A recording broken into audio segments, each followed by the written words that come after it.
அழைக்கிறது. ஓடி வாருங்கள், ஓடி வாருங்கள். மகிழ்தமிழ் மகிழ்தமிழ் நாடி வாருங்கள். மகிழ்ந்து படிக்கவும் தமிழை வளர்க்கவும் தமிழ் தமிழ் உங்களை அழைக்கிறது. ஓடி வாருங்கள், ஓடி வாருங்கள். மகிழ் தமிழ் நாடி வாருங்கள். மகிழ்ந்து படிக்கவும் தமிழை வளர்க்கவும் தமிழ் உங்களை அழைக்கிறது. ஓடி வாருங்கள்.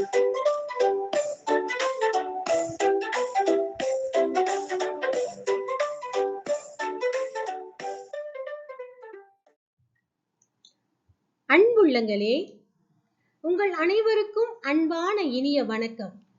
நாம் மகிழ் தமிழ் 3ஆம் பாடத்தில் சந்திக்கின்றோம். உங்களின் ஆர்வம் எங்களுக்கு மிக்க மகிழ்ச்சி அளிக்கின்றது. வாருங்கள், பாடத்திற்கு செல்வோம். இப்போது நாம் அழகான ஒரு புதரின் படத்தை பார்க்கின்றோம். அப்புதரில் மறைந்துள்ள எழுத்துக்களை ஒவ்வொன்றாக காண்போம். ந, ர, ம, ஏ, லி.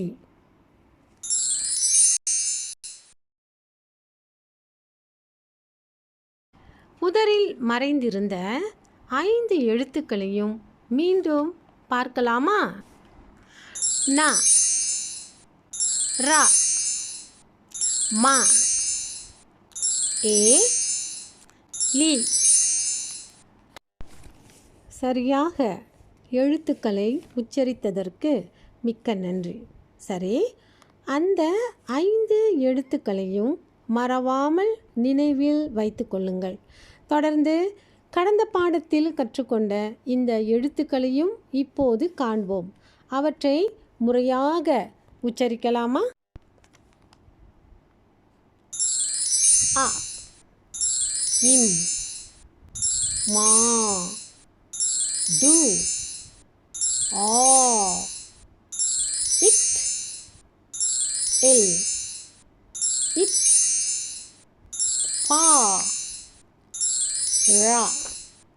நல்லது பிரியமானவர்களே, இப்போது சற்று முன்பு கற்றுக்கொண்ட எழுத்துக்களை இணைத்து சொற்களை உருவாக்கலாம். வாருங்கள்.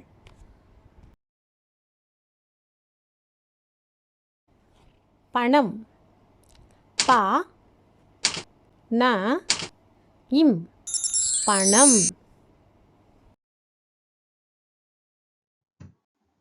பம்பரம்.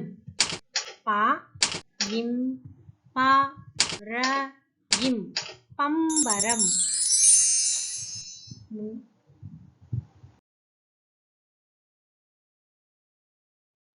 மரம். ம, ர, இம், மரம்.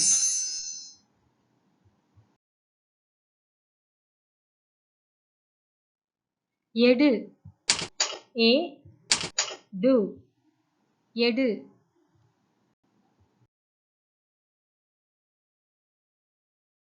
எலி. ஏ, லி, எலி.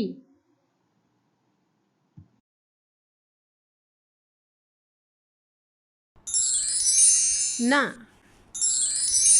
பா, இல், ர, ஏ,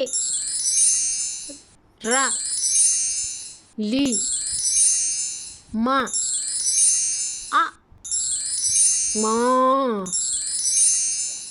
ப, இம், டு, இப்,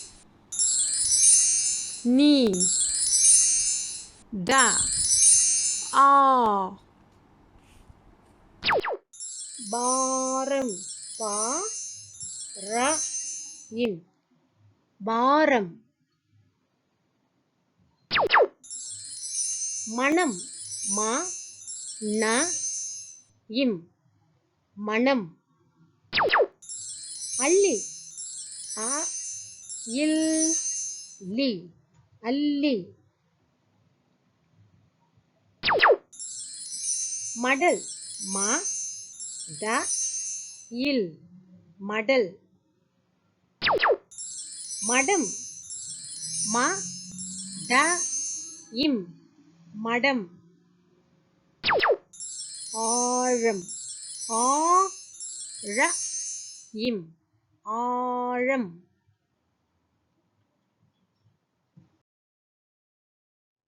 குறில் என்பது குறுகிய ஓசையைக் கொண்ட சொல்லாகும். நெடில் என்பது நீண்ட ஓசையைக் கொண்ட சொல்லாகும். இப்பொழுது நாம் சில எடுத்துக்காட்டுகளை பார்ப்போம் வாருங்கள். மடு மாடு. படு பாடு. மடம் மாடம். படம் பாடம். அப்பம் ஆப்பம். இன்று நாம் கற்ற எழுத்துக்களை மீட்டுணர்வோம் வாருங்கள். ந ர ம ஏ லி.